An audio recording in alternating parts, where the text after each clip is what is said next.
জুলাই অভ্যুত্থানের শহীদ ও আহত সহযোদ্ধাদের দোয়া কামনায় সাধারণ মানুষের মাঝে ইফতার বিতরণ ও গণ ইফতার। তো আজকে আমাদের মাঝে উপস্থিত আছেন আমাদের চট্টগ্রাম মহানগর বৈষম্যবিরোধী ছাত্র আন্দোলনের সম্মানিত আহ্বায়ক, সদস্য সচিব সহ সকল নেতৃবৃন্দ।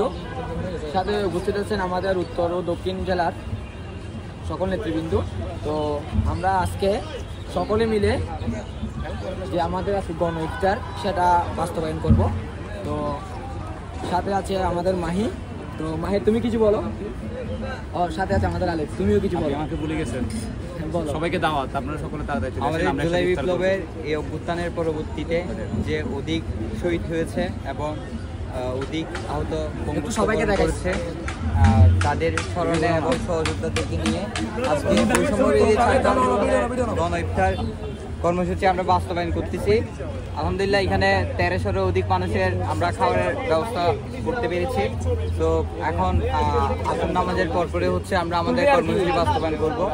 এখন স্টার্টিং পয়েন্ট আছে। আমরা আজকের গণ ইফতার নিয়ে আমাদের মহানগরের মুখপাত্র লিজা আপুর সাথে কথা বলবো। আপু, আজকে গণ ইফতার নিয়ে আপনার চিন্তা বা আপনার যে বহিঃপ্রকাশ মনোভাব এটা কি আমাদের সামনে তুলে ধরুন। অনেকদিন ধরে আমরা একটি উদ্যোগ নিয়েছিলাম বা চেষ্টা করছিল যে আমরা গরিব দুঃখী অসহায় মানুষরা এবং আমরা যারা বরিশালে যারা আছি সহযোদ্ধাদেরকে নিয়ে আহত শহীদ পরিবার সবাইকে নিয়ে একটি ইফতারের আয়োজন করব এই পবিত্র এই মাসটায়, শান্তিপূর্ণ এই মাসটায়। তো অবশেষে আমরা সেটা পেরেছি।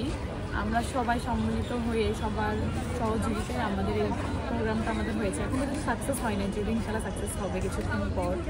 তো আমাদের এই যে এই উদ্যোগটার পিছনে আসলে যাদের শ্রম ছিল বা যারা ছিল আমাদের বরিশাল যে কমিটি, মহানগর কমিটি যারা বা উত্তর দক্ষিণে যারা, যেমন আমাদের মুখ্য সংগঠক, দক্ষিণের মুখ্য সংগঠক তিনি চলে আসছেন, এসে এত সুন্দর ভিডিও শ্যুট নিতেছে, এটা একটি কাজের আওতার মধ্যে পড়ে। তো এই আমাদের এই সম্মিলিত জিনিসটা, ঐক্যর জায়গাটা, এটা খুবই সুন্দর। অ্যান্ড হচ্ছে আমার খুবই ভালো লাগছে যে আমার সহযোদ্ধারা আসছে, আমাদের নারী সহযোদ্ধারা আসছে, নারী নেত্রী যারা ছিলেন সবাই আসছে। তা আসলে খুবই একটা ভালো লাগার একটা বিষয়।